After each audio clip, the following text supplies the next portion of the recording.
नमस्कार, आप देख रहे हैं हमारे ये कार्यक्रम चर्चा में और मैं हूं सुधांशु रंजन। जैसा कि आप जानते हैं कि अभी कावेरी जल विवाद को लेकर के तमिलनाडु और कर्नाटक के बीच घमासान मचा हुआ है। कहा जाता है कि अगला विश्व युद्ध तेल के लिए नहीं बल्कि जल के लिए होगा। इस वक्तव्य में थोड़ी अतिशयोक्ति हो सकती है, लेकिन एक सच्चाई है कि जल अब ऐसा दुर्लभ संसाधन हो गया है जिसको लेकर के सिर्फ तमिलनाडु और कर्नाटक नहीं बल्कि पूरे भारत और बल्कि कहें कि पूरे विश्व में इसको लेकर के हंगामा है, मारकाट की स्थिति बनी हुई है। और अपने देश में भी कई नदियों को लेकर के समस्या है और इसीलिए बार बार नदियों को जोड़ने की बात भी उठती है। सुप्रीम कोर्ट के निर्देश भी इस बारे में हैं। लेकिन अभी जो पूरा हंगामा है वो इस बात को लेकर के है कि कर्नाटक कितना जल तमिलनाडु के लिए छोड़ता है। और आज यानी 21 सितंबर से 27 सितंबर के बीच उच्चतम न्यायालय के निर्देश के अनुसार कर्नाटक को 6000 क्यूसेक जल प्रतिदिन छोड़ना है। सबसे पहले 5 सितंबर को निर्देश आया कि 15000 क्यूसेक छोड़ना पड़ेगा। उसके बाद फिर उसकी समीक्षा की गई और 12000 क्यूसेक जल छोड़ने का निर्देश दिया गया। और जैसे ही ये निर्देश आया वैसे ही कर्नाटक में हंगामा हो गया। लेकिन कहा यह जाता है कि हंगामे की शुरुआत पहले रामेश्वरम में हुई, जहां कर्नाटक के एक चालक की पिटाई हुई और वो वीडियो जैसे ही वायरल हुआ उसके विरोध में कर्नाटक में भी हंगामा शुरू हो गया। तमिलनाडु के जो नंबर प्लेट वाली गाड़ियां थीं उनको जला दिया गया। यानी स्थिति बड़ी ही भयावह और विस्फोटक हो गई है। और कर्नाटक के मुख्यमंत्री सिद्धारमैया ने तो यहां तक कह दिया है कि उच्चतम न्यायालय का फैसला तो लागू करने लायक ही नहीं हो सकता, अनइम्प्लीमेंटेबल। उन्होंने कहा कि ये इम्प्लीमेंट ही नहीं हो सकता है। तो इससे कई मुद्दे जुड़े हुए कि एक तो जल संकट है, उसका समाधान कैसे हो। हर राज्य को पानी चाहिए, इसलिए पानी का जो है कैसे उचित और न्याय तरीके से बंटवारा हो। और साथ ही न्यायपालिका की क्या भूमिका होनी चाहिए, किस हद तक जाकर के अदालतें निर्देश दे सकती हैं। इन तमाम मुद्दों पर हम चर्चा करेंगे अपने इस कार्यक्रम में। इस बहस में शामिल हैं घनश्याम झा जो कि केंद्रीय जल आयोग के अध्यक्ष हैं। हमारे साथ संजय हेगड़े हैं जो कि वरिष्ठ अधिवक्ता हैं और पूर्व में कर्नाटक सरकार के अधिवक्ता भी रह चुके हैं। हमारे साथ आर राजगोपालन है, वरिष्ठ पत्रकार हैं। और कुछ समय में राजेंद्र सिंह जो जाने माने जल विशेषज्ञ हैं वो भी हमारे साथ जुड़ जाएंगे। आप सबों का स्वागत इस कार्यक्रम में। सबसे पहले घनश्याम झा जी, आप बताएं कि ये समस्या तो आज की नहीं, बहुत पुरानी है। कहते हैं 1892 में एक समझौता हुआ मद्रास प्रेसिडेंसी और मैसूर के बीच, फिर 1924 में हुआ। लंबी कहानी है। आज़ादी के बाद फिर फैक्ट फाइंडिंग टीम बनी, फिर ट्राइब्यूनल, और तमाम इतिहास में जाने की जरूरत नहीं है। आज की स्थिति पर आपकी क्या टिप्पणी है? कर्नाटक किस हद तक उच्चतम न्यायालय के निर्देश का अनुपालन कर रहा है और वो कह रहे हैं कि ये तो अनुपालन हो ही नहीं सकता है, आप क्या कहेंगे? जल संकट तो है और वर्षा जल का मुख्य स्रोत माना जाता है। तो बारिश कम हुई है।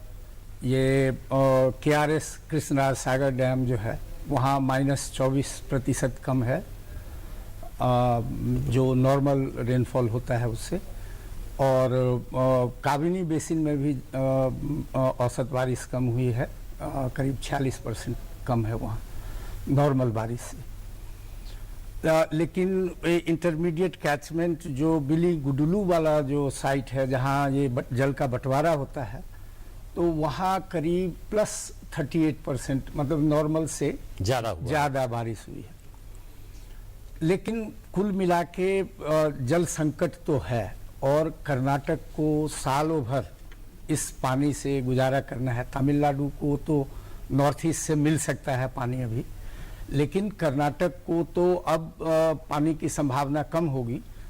तो ये एक मुद्दा रहता है कि पानी के बंटवारे में क्या हमें भविष्य में मिल सकता है। इसकी भविष्यवाणी नहीं की गई है कि IMD भविष्यवाणी करता है, तो इसकी भविष्यवाणी नहीं आई है कि अभी नॉर्थ ईस्ट मानसून जो है उसमें तमिलनाडु को क्या पानी मिलने वाला है कावेरी डेल्टा। खैर वो तो भविष्य की बात छोड़ दें, लेकिन अभी अगर हम सिर्फ न्यायालय के फैसले पे जाएं और जिस तरह से कर्नाटक में हंगामा हो रहा है, ये बात तो सही है कि कर्नाटक को भी जितना जल चाहिए नहीं है।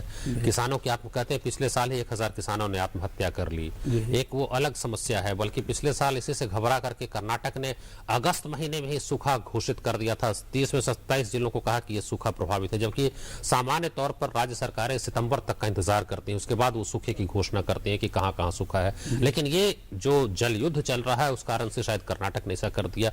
तो किस हद तक तक आपको लगता है कि उच्चतम न्यायालय के फैसले का अनुपालन हो जाएगा? देखिए, जिनको भी फैसला करना होता है वो वस्तु स्थिति को देख के ही, जैसे सुपरवाइजरी कमेटी ने किया जी। तो उनके समक्ष भी जो सारे तथ्य थे वो रखे गए थे और सुप्रीम कोर्ट ने भी जो फैसला दिया है उन्होंने सारे मतलब माननीय सुप्रीम कोर्ट ने सारे तथ्यों को देखा होगा।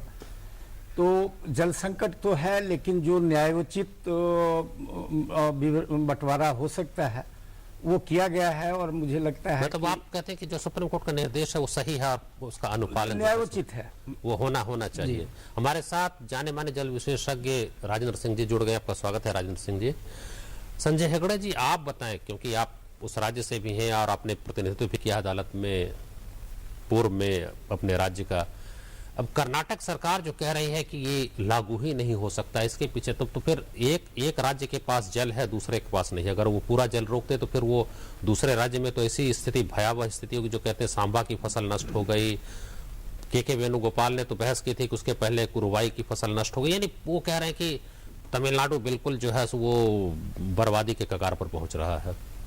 देखिए, मैं एक उदाहरण के तौर से ये पूरा मामला समझाना चाहता हूँ जी। समझ लीजिएगा कि दो भाई हैं, जो एक भाई ऊपर घर पहले मंजिल पर रहता है, दूसरा भाई नीचे रहता है और पानी की सुविधा के लिए सिर्फ ऊपर एक रेनफेड टैंक जो है उससे पानी आता है। जो ऊपर वाला है उसके पास नलका है जो नीचे छोड़ सकता है। जो नीचे वाला है उसको कभी कभार म्युनिसिपैलिटी से भी पानी आ जाता है बाद में, पर जो ऊपर वाला जो बैठा है वो सिर्फ उसी टांकी से पूरा साल गुजारना है। यही स्थिति है कर्नाटक और तमिलनाडु की। कर्नाटक में सिर्फ एक ही मानसून से अपने पीने के पानी, सिंचाई के पानी सब कुछ करना पड़ता है। तमिलनाडु के पास 2 मानसून है, 2 मानसून और उससे वो 3 बार फसल उगाता है।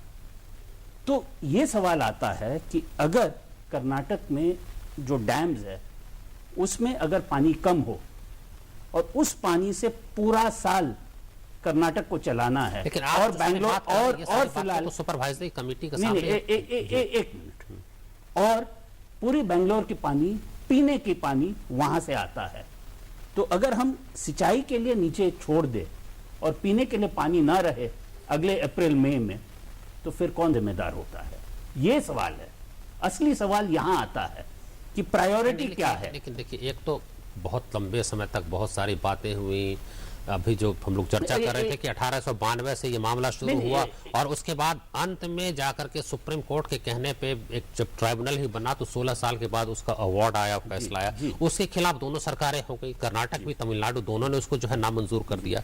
और अभी भी सुपरवाइजरी कमेटी की कोई अनुशंसा आई। तो आप जो बात कह रही है, बातें, ये तथ्य तो रखे गए होंगे ना ट्राइब्यूनल के सामने भी, सुपरवाइजरी कमेटी के सामने भी। सब जो सब ट्राइब्यूनल का अवार्ड है और कोर्ट का नॉर्मल एपेलेट अवार्ड है, 10 में से 9 सालों में चल जाता है। पर 1 साल ऐसा आता है जब बारिश नहीं होती है, जब डिस्ट्रेस का सीजन होता है। उतनी खराब स्थिति नहीं है इस पर। ऐसा नहीं कि सूखा, हाँ, जो कहते हैं कि मानसून जो होना चाहिए था उतना, मतलब 100% नहीं हुई है बारिश, लेकिन उतना भी कम नहीं है। नहीं, काफी कम हुआ है मानसून। आप कर्नाटक का मत देखिए, कावेरी कैचमेंट एरिया जो डैम के ऊपर है, जो कृष्णराज सागर डैम के बारे में झाजी ने कहा, या जो कबिनी डैम जो पूर्व में है, उसके ऊपर जो पानी जो बरसता है वही पानी डैम में आ जाता है। मुख्यमंत्री का जो बयान है कि ये लागू करने लायक ही नहीं है, नॉट इम्प्लीमेंटेबल, उस पर आपकी क्या टिप्पणी है? देखिए, मुख्यमंत्री को भी कई सारे सलाहकार होंगे। अगर उनके सलाहकार ये कहते हैं कि अगर हम आज पानी छोड़ दे तो अगले मार्च अप्रैल मई में हमें बैंगलोर खाली करना पड़ेगा, तब मुख्यमंत्री को ये भी सोचना पड़ेगा कि क्या हम सुप्रीम कोर्ट के आदेश का पालन करें या बाद में वो रिस्क ले। आप हमारे फैसले के विरोध में कोई आंदोलन नहीं कर सकते कि ये भी तो आ गया है ना सुप्रीम कोर्ट का फैसला। सुप्रीम कोर्ट, देखिए, ये जो डिस्ट्रेस हियर और ये जो चीफ मिनिस्टर का बयान है, ये नया नहीं ही है। 2002 में SM कृष्णा जी जब चीफ मिनिस्टर थे, ऐसे ही साल आया था तभी भी ऐसे ही सवाल उठे थे। उन्होंने ये कहा था कि सुप्रीम कोर्ट का फैसला नहीं मानेंगे। तभी कृष्णा साहब ने एक पदयात्रा निकाला था। उसके बाद कई कुछ हुए थे। तमिलनाडु ने उन पर कंटेम्प्ट ऑफ कोर्ट का केस भी चलाया था। अंत में सुप्रीम कोर्ट ने उस पर एक्शन नहीं लिया, वो अलग बात है। पर एक सीधा सा सवाल है, एक सीधा सा सवाल है कि अगर बेंगलोर में पीने के लिए पानी नहीं है तो क्या तंजावुर की सिंचाई के लिए कर्नाटक पानी छोड़ना चाहिए?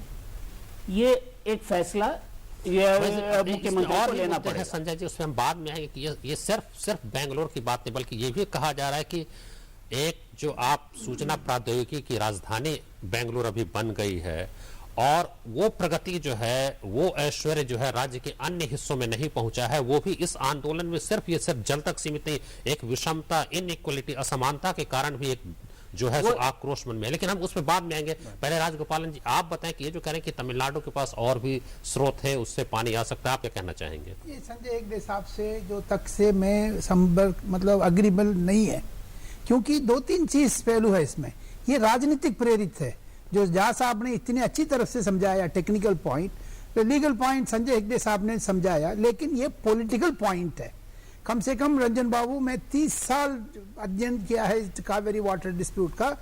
ये हमेशा कर्नाटका देने टाइम पर और तमिलनाडु को देते नहीं है, ये राजनीतिक प्रेरित है।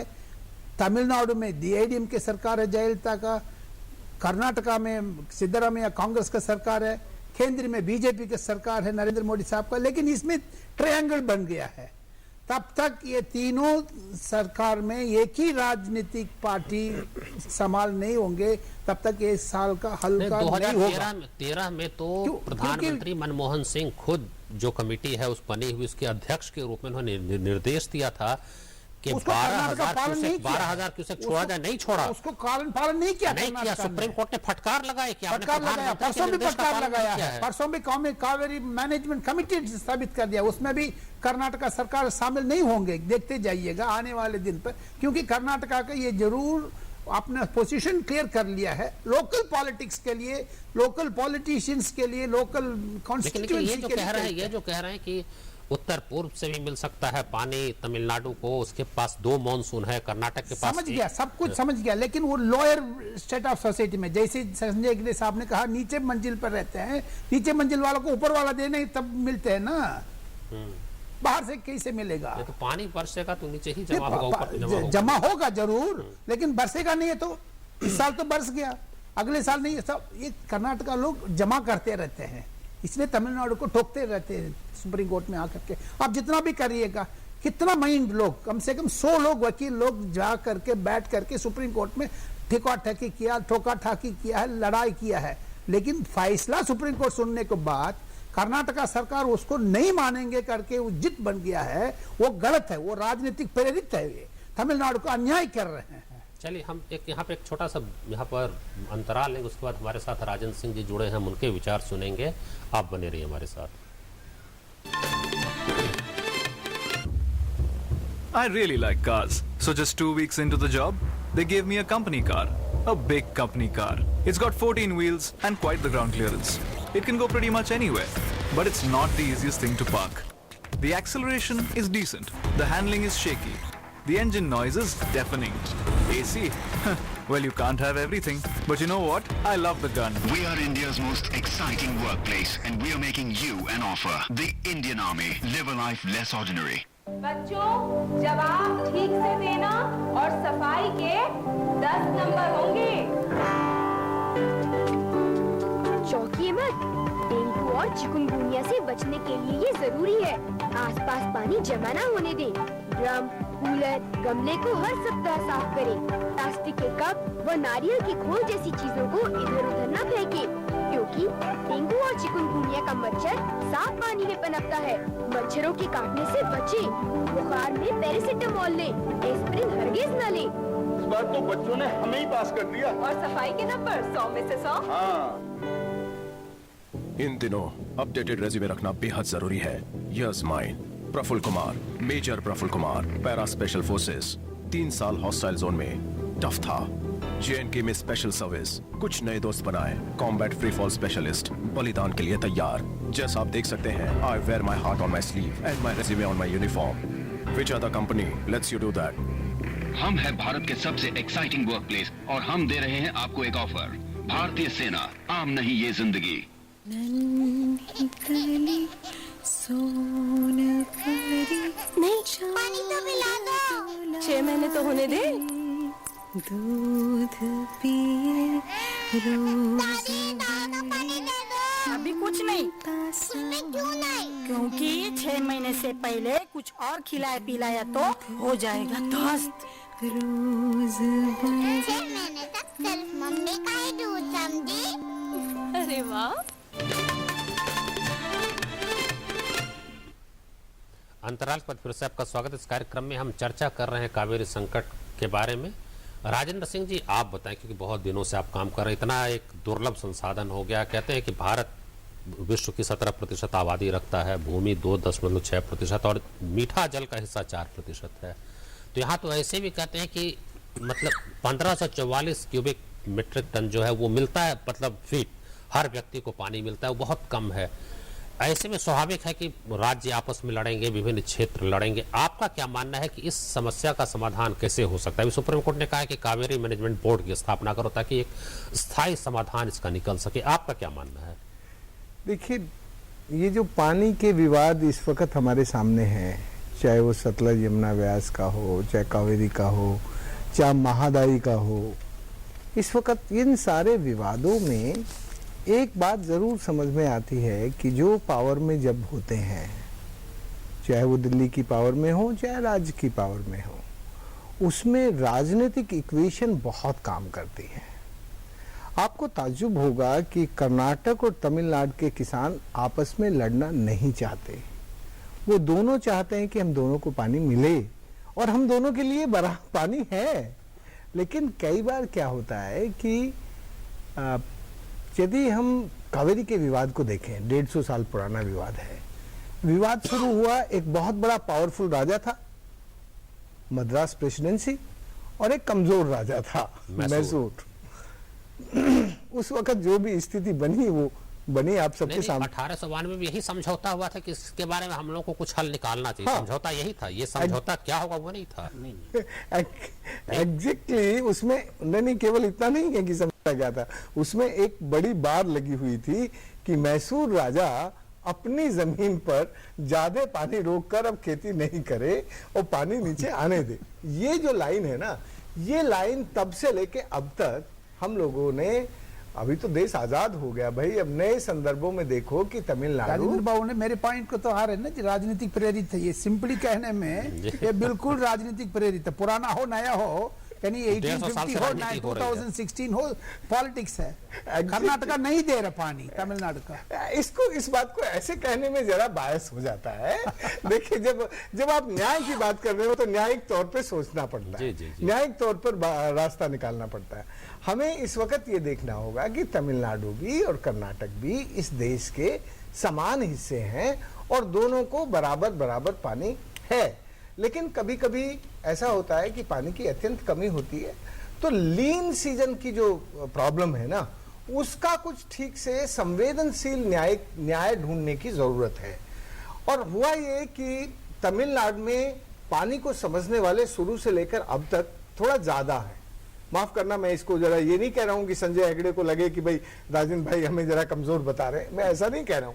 पर मैंने देखा कि मैंने चूंकि इस निर्णय को पढ़ा है, ये निर्णय और पूरी प्रोसेस पढ़ने के बाद मैं ये कह रहा हूं कि बीच बीच में कई बार ऐसा हुआ कि बहुत अच्छा जजमेंट हो रहा है और फिर उस अच्छे जजमेंट में से एक क्लू निकाल लिया कि भाई देखो, अपने को लीन सीजन में पानी की जरूरत होगी, उसके लिए कुछ इलाज करके रखें।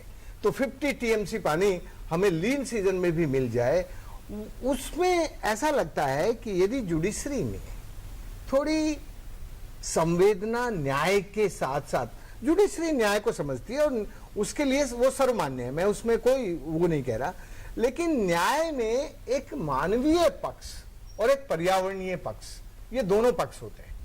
एक प्रकृति का होता है और एक मानवता का। वो न्याय ही है। वो आप प्रकृति के साथ न्याय करते हैं, मनुष्य के साथ न्याय करते हैं, दोनों के साथ न्याय करते हैं। उन दोनों पक्षों को जोड़कर यदि हम अभी भी न्याय करें ना, तो कर्नाटक और तमिलनाडु के बीच में सचमुच कोई विवाद नहीं है, ये केवल पॉलिटिकल विवाद है और इस पॉलिटिकल विवाद का समाधान हो सकता है। न्यायिक तरीके से हो सकता है या राजनीति के ही माध्यम से होगा? नहीं, राजनीति के तरीके से तो ये न्याय और 200 साल नहीं होगा, मैं लिख के देता हूं। यदि इसमें राजनीति इसी तरह सक्रिय रही तो ये राजनीति इस न्याय को नहीं करने देगी, क्योंकि राजनीति हर वक्त हर विवाद में अपने चुनावी और अपने वोट के मसले को देखती है। यदि इसमें राजनीति को सक्रियता मिलेगी तो ये विवाद और भयानक होगा और गाड़ियां फूकेंगी और लोग मरेंगे। उसको भड़काते हैं भी, क्योंकि देखो अभी पानी मांगते टाइम पर 40 बस को आग लगा दिया, डाइवर्ट हो गया इश्यू जी। मेन पानी के इश्यू तो नहीं। झा जी ये बताएं, खैर आप नहीं, मैं बस इतना बताऊं, मैं अभी मंडिया से बंगलोर से इसी मामले में कि भाई ये जो सब हुआ है ये क्यों हो रहा है, तो वहां के किसानों के साथ बात किया, तमिलनाडु के किसानों के साथ बात किया। तमिलनाडु के किसानों के साथ मेरी बहुत पुरानी कावेरी की जो कावेरी फैमिली थी उसमें बहुत लंबे समय से बातचीत चल रही है। मैं ये कहना चाहता हूं कि यदि सचमुच देखो हम और हमारी जुडिशरी यदि ये नदियों के विवाद का समाधान का रास्ता नहीं खोजेगी तो हम लोग उसने तो सुप्रीम कोर्ट ने तो कह दिया कि आप नदियों को जोड़ दें।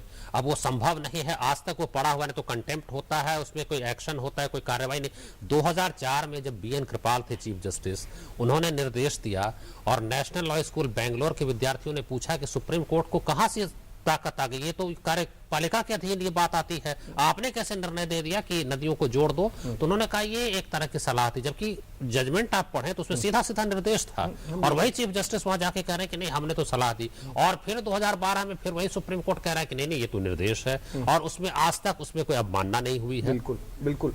तो मैं वही कह रहा हूं कि ये जो हम जिस प्रोसेस में न्याय दे रहे हैं उस प्रोसेस से नदियों के विवाद का समाधान संभव नहीं है। मैं भी इतना कड़वी बात मुझे नहीं कहनी चाहिए, बट मैं हिस्ट्री देख के कह रहा हूं। जो अभी तक इंडियन हिस्ट्री है उस इंडियन हिस्ट्री, सिर्फ पानी की समस्या नहीं है, पानी के पीछे जनभावना उभारना भी है।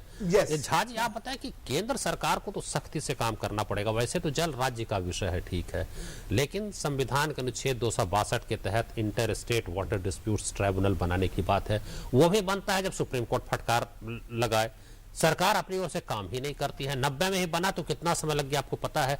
आखिर केंद्रीय जल आयोग क्या कर रहा है इस बारे में, ताकि जो विभिन्न राज्य लड़ रहे हैं वो लड़ाई बंद हो, शांतिपूर्वक सह अस्तित्व के साथ लोग जी सकें, एक दूसरे का भला सोचें, लोगों को पानी मिले। पानी मतलब जल ही जीवन है, रहीमन पानी राखिए बिन पानी सब सून, पानी गए उबरे मोती मानस चून। तो क्या क्या क्या कर रहा है, मतलब आपका आयोग या केंद्र सरकार क्या कर रही है?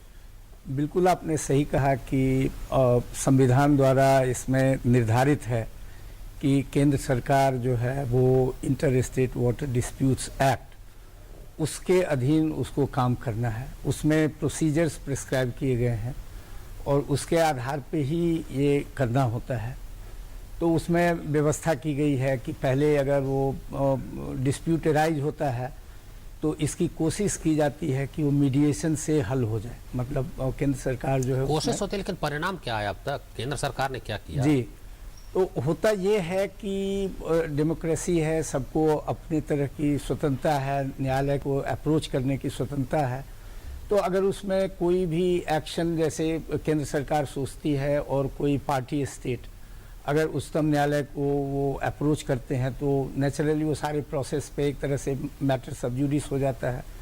तो फिर हम न्यायालय के फैसले का इंतजार करने लगते हैं। केंद्र सरकार कह सकती है कि इसमें हम कार्रवाई, आप काम न करेंगे तब तो अदालत को हस्तक्षेप करना पड़ेगा। फसल को क्या पानी देगा, कौन पानी देगा? अभी 15 दिन में उसको तो फसल निकालना है, नहीं तो सारा मर जाएगा। प्रधानमंत्री निर्देश दे सकते हैं, जो भी सरकार रहेगी। दे दिया है, तब सुप्रीम कोर्ट से भी प्रधानमंत्री भी बोर्ड सुप्रीम कोर्ट से आप कुछ बोलना चाहेंगे इस पर क्या, कि वो जो बार बार बात कही जा रही है कि इसमें राजनीति खड़े हुए फसल का तो संकट उतना बड़ा नहीं जितना बड़ा आने वाले 10-15 दिन में फसल का आपने हार्वेस्ट करना है, लेकिन उसमें नहीं होगा, पूरी की पूरी 6 महीने के वेस्ट हो जाएगी।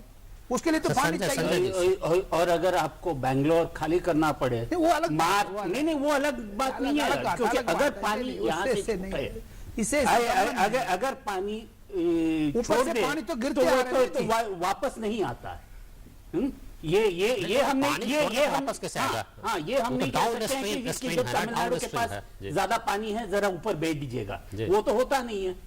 तो जो कर्नाटक का मुख्यमंत्री है उसे ये भी तय करना पड़ता है क्या हमारे पास पीने के लिए पानी अब अगले तो पूरे रोकना पड़ेगा, लेकिन राजेंद्र सिंह जी जो कह रहे थे पूरे साल तक है कि कि जल का नहीं? संकट उतना नहीं है, राजनीति इस पे ज्यादा हो रही है। नहीं, राजनीति भी है, मैं मानता हूं, पर और राजनीति की एक और उदाहरण देता हूं। ये जो कावेरी मामला जब भी भड़का है 92 में, 2002 में या इस साल में, तब आप देखिएगा तमिलनाडु की एक ही मुख्यमंत्री ही थी। नहीं नहीं, जब भी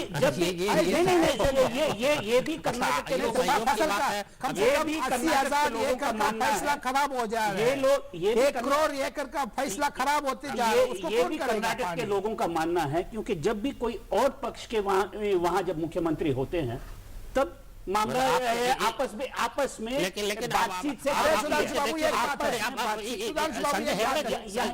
समाप्त करना है। लेकिन कर्नाटक के वकील फॉलियस नरिमन बड़े विद्वान और जयललिता के भी वकील वही फॉलियस नरिमन, तो आप भी वकील हैं, एक वकील की यहाँ कॉन्फ्लिक्ट ऑफ इंटरेस्ट, कर्नाटक के वकील सुप्रीम कोर्ट में, जयललिता के वकील सुप्रीम कोर्ट में। ये कॉन्फ्लिक्ट ऑफ इंटरेस्ट के बारे में मैं बहुत ज्यादा जाना नहीं चाहता हूं, क्योंकि कई वकील तो जज भी बन चुके हैं।